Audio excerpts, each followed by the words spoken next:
Jones is a professor of conservation science at Bangor University, joins us now. Good morning, Professor Jones. Thank you so much for joining us. You're at COP26. Let's just talk about US President Biden criticising China for walking away from the climate crisis that they helped cause, was I think he said. What did you make of those comments, firstly? OK, so that's not my area of expertise at all. I spent the whole of yesterday utterly engrossed with the discussions around deforestation because of the massive pledge that happened. 100 countries signed a pledge to halt deforestation by 2030. So I spent the day discussing the details of those plans, doing some media around that. So I'm afraid I wasn't in that part of the conference at all. There's 20,000 people here, 200 countries. There's a lot of going on.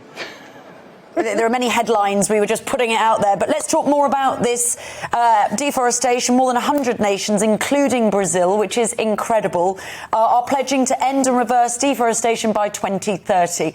Obviously, brilliant. Sounds great. Is it going to happen? That's the question.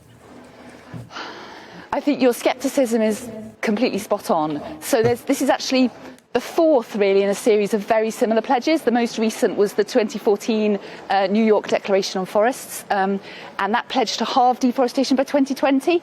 Here we are in 2021. Deforestation rates haven't halved. They're on average about 40% higher than they were before the pledge. So your scepticism is fair. I think the first point to make is saving forests is critical. There is no path to net zero without nature and without forests. Forests just store such a large amount of carbon, and they also suck up carbon from the atmosphere. So if we don't keep those forests that we have standing, keeping 1.5 degrees of warming within reach is just impossible. So first of all, I think it's fantastic that they made that pledge. It's really positive. I think that what matters is there's real money behind it this time, which I think is positive. I think it is positive so many countries signed up. But I think, you mentioned Brazil. They signed this time, they haven't in the past. But you could, is that a good thing? Or does that just add more scepticism to whether it'll happen in reality? Well, Professor, you mentioned... I certainly have scepticism there. Yeah. Well, clearly, you mentioned the money, $12 billion of public climate finance from 2021 to 2025 for the new Global Forest Finance Pledge. It sounds a lot of money. Is it enough? It's very hard to know.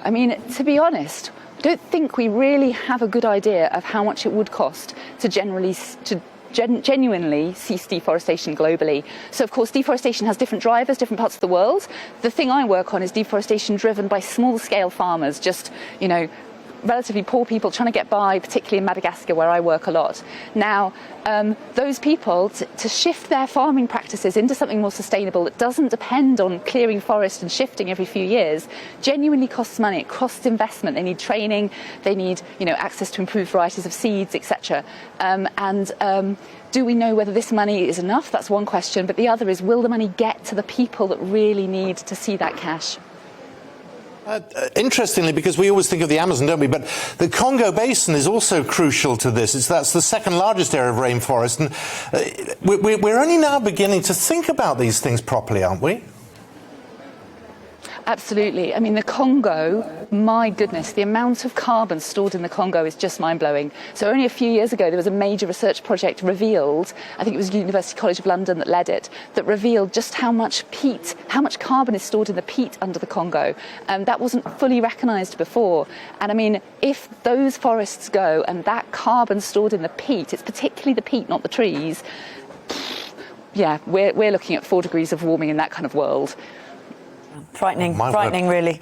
Professor Jones, we need to let you go because you have work to do up at the COP26 in Glasgow. Thank you. We're very appreciative of your time. Really good to talk to you. Thank you very much. Thank you.